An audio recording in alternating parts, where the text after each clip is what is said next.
السلام علیکم، میں عرفان خان، کیسے ہیں آپ؟ سب ٹھیک ہیں؟ اچھا، آج کا جو ٹاپک ہے دیٹ از فلیکسیبل یا فولڈیبل سولر پینلس، کیونکہ یہ ٹاپک آج کل نیٹ پہ بڑا عام نظر آ رہا ہے، تو مجھ سے بہت سارے دوست، بہت سارے ساتھی بڑا ریگولر پوچھ رہے ہیں کہ اس پہ کوئی ویڈیو بنائیں، تھوڑا بتائیں اس کے بارے میں کہ کیا یہ پینل لینے چاہیے نہیں لینے چاہیے، ایفیشینٹ ہیں نہیں ہیں، فائدے کیا ہیں، نقصانات کیا ہیں۔ تو میں نے سوچا کہ ایک ویڈیو اس کے اوپر بناؤں اور آپ کو بریف کروں کہ اس کے فائدے اور نقصانات یعنی پروز اینڈ کونس اس کے کیا کیا ہیں۔ اچھا، پہلے تو تھوڑا جان لیتے ہیں کہ یہ فلیکسیبل ہوتے کیوں ہیں۔ اچھا، جیسا کہ اس کا نام ہے فلیکسیبل، یعنی کہ فولڈ ہو سکتے ہیں تقریباً کوئی 30-35 ڈگری تک، بلکہ بعض پینل تو ایسے ہیں جس پہ آپ واک بھی کر سکتے ہیں، واکیبل پینلس، جس کو آپ زمین پہ ڈال سکتے ہیں اور آپ اس پہ کھڑے ہو سکتے ہیں۔ وہ پینل جو ہیں وہ ٹوٹتے نہیں ہیں۔ اچھا، جو بیسک اس کی جو فلیکسیبلٹی ہے وہ فائبر کی وجہ سے ہوتی ہے کہ اس کے مٹیریل کے اندر جو ہے وہ فائبر یوز کیا جاتا ہے۔ پھر عام پینل کے اوپر ایک خاص ایک ہارڈ گلاس لگا ہوتا ہے جو اس کو پروٹیکٹ کرتا ہے، وہ گلاس بھی اس کے اندر نہیں ہوتا۔ تیسری چیز، اس کے آس پاس جو نارمل پینل کے اندر جس میں ایک ایلومینیم کا فریم لگا ہوتا ہے جو اس کو مزید ہارڈ کر دیتا ہے، وہ فریم بھی اس کے اندر نہیں ہوتا۔ تو یہ 2-3 چیزیں اس کے اندر سے نکال کے اس کو کافی فلیکسیبل بنا دیا جاتا ہے، اور اس کے بعد جو ہے اس کو مختلف مقاصد کے لیے استعمال کیا جاتا ہے۔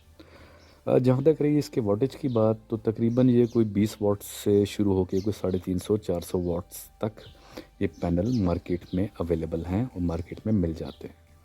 اگر پاکستان میں نہیں ملیں گے تو آپ کو علی ایکسپریس پہ مل جائیں گے، علی بابا پہ مل جائیں گے، تو لیکن مل جاتے ہیں یہ تقریباً کو 20 واٹ سے سٹارٹ کرتے ہوئے 350-400 واٹ تک کی پاور کے ساتھ۔ اچھا، اب اس کے فائدے اور نقصانات کیا کیا ہیں؟ سب سے پہلے اس کے فائدے دیکھ لیتے ہیں اور پھر اس کے نقصانات دیکھ لیتے ہیں، اس کے بعد پھر آپ نے ڈیسائیڈ کرنا ہے کہ آپ اس کو لینا چاہتے ہیں یا نہیں لینا چاہتے ہیں۔ سب سے پہلا فائدہ تو یہ ہوتا ہے کہ یہ پینلز تقریباً انبریکیبل ہوتے ہیں، اس کو توڑنا جو ہے وہ تقریباً ناممکن ہوتا ہے، چاہے آندھی چل رہی ہے، چاہے کوئی اور پرابلم ہے۔ یہ پینل نارملی عام پینلز کی طرح ٹوٹتے نہیں ہیں، یہ گر جائیں ہوا میں اڑ کے کہیں گر جائیں تو پھر بھی ٹوٹیں گے نہیں۔ تو یہ سب سے بڑا بینیفٹ ہے اس کا کہ یہ پینلز جو ہیں آرام سے ٹوٹتے نہیں۔ دوسرا بڑا بینیفٹ اس کا یہ ہوتا ہے کہ اس پینل کو لگانے کے لیے کسی سٹیل سٹرکچر کی ریکوائرمنٹ نہیں ہوتی، یعنی کہ بہت بڑی کاسٹ جو آپ کی سٹیل سٹرکچر کو اریکٹ کرنے پر آتی ہے، اس میں جس پر آپ کافی پیسے لگتے ہیں آپ کے، تو اس پینلز کے ساتھ آپ کو کسی بھی قسم کی جو ہے وہ سٹیل سٹرکچر کی ریکوائرمنٹ نہیں ہوتی اور آپ اس کو بڑا ایزیلی انسٹال کر سکتے ہیں۔ تیسرا بینیفٹ جو اس کا جو ایک بڑا بینیفٹ ہے وہ یہ ہے کہ آپ اس کو کسی بھی سرفیس پہ لگا سکتے ہیں، آپ دیوار پہ لگا سکتے ہیں، شیشے پہ لگا سکتے ہیں، اس کو آپ زمین پہ لگا سکتے ہیں اس کو آپ۔ تو یہ اس کا ایک تیسرا جو ہے وہ اور بڑا بینیفٹ ہے اس کا کہ اس کو آپ کسی بھی سرفیس کے اوپر بڑا ایزیلی لگا سکتے ہیں۔ تو یہ تو اس کے ہو گئے کچھ بیسک سے اس کے بینیفٹس۔ اب اس کے جو نقصانات ہیں وہ کیا؟ اچھا، نقصانات اس کے بھی بڑے اب امپورٹنٹ سمجھنا۔ سب سے پہلا نقصان یہ ہے کہ these panels are very very expensive. عام پینل جو آج کل جو نارمل پینل ہے وہ تقریباً کوئی 45-50 روپے کے لگ بھگ جو ہے وہ مل رہا ہے مارکیٹ کے اندر پر واٹ۔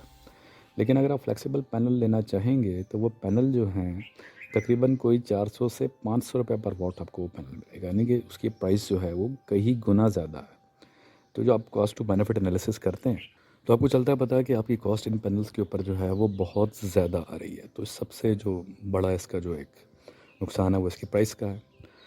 دوسرا جو اس کا بڑا نقصان ہے، کیونکہ اس میں فائبر کافی زیادہ تعداد میں شامل کیا جاتا ہے تاکہ یہ فلیکسیبل بنایا جائے اس کو، تو فائبر کو زیادہ مکس کرنے سے کمپیریٹیولی اس کی جو ایفیشنسی ہے وہ کم ہوتی ہے عام پینل کی نسبت۔ یعنی کہ اگر آپ کا عام پینل جو ہے ایک خاص انوائرمنٹ میں آپ کو 100% دے رہا ہے تو یہ وہاں پر آپ کو تقریباً کوئی 80% دے گا، تو فرق جو ہے وہ زیادہ ہوتا ہے، پروڈکشن کا ڈفرینس زیادہ ہوتا ہے، ایفیشنسی اس پینل کی کمپیریٹیولی کم ہوتی ہے عام پینل کی نسبت۔ جو تیسرا اس کا جو ہے جو بڑا نقصان ہے وہ یہ ہے کہ اچھا، کیونکہ یہ پینل جو ہیں یہ نارملی جو عام پینل ہوتے ہیں اس کو آپ نے اگر نوٹ کیا تو وہ ایک خاص اینگل کے اوپر لگائے جاتے ہیں، وہ ہر شہر کے اینگل اور ہر ملک کا اینگل جو ہے وہ فرق ہوتا ہے، سورج کے ساتھ سن لائٹ کو دیکھتے ہوئے ایک خاص اینگل سیٹ کیا جاتا ہے جس پر وہ میکسیمم آؤٹ پٹ دیتا ہے۔ اب کیونکہ اس میں ایک سٹرکچر ہوتا ہے اسٹیل کا، ایلومینیم کا، گلاس کا، جس کی وجہ سے وہ ایک خاص اینگل کے اوپر رک پاتے ہیں، ٹک پاتے ہیں، لیکن اس پینل کے اندر وہ سٹرکچر نہیں ہوتا، اس لیے اس کا اینگل آپ ایکوریٹ سیٹ نہیں کر سکتے ہیں سورج کی لائٹ کے ساتھ، اور جب آپ سیٹ نہیں کرتے ہیں تو اس کی ایفیشنسی جو ہے وہ ڈراسٹیکلی کم ہو جاتی ہے۔ تو یہ ایک اس کا اور بڑا جو ہے وہ ڈس ایڈوانٹیج ہے۔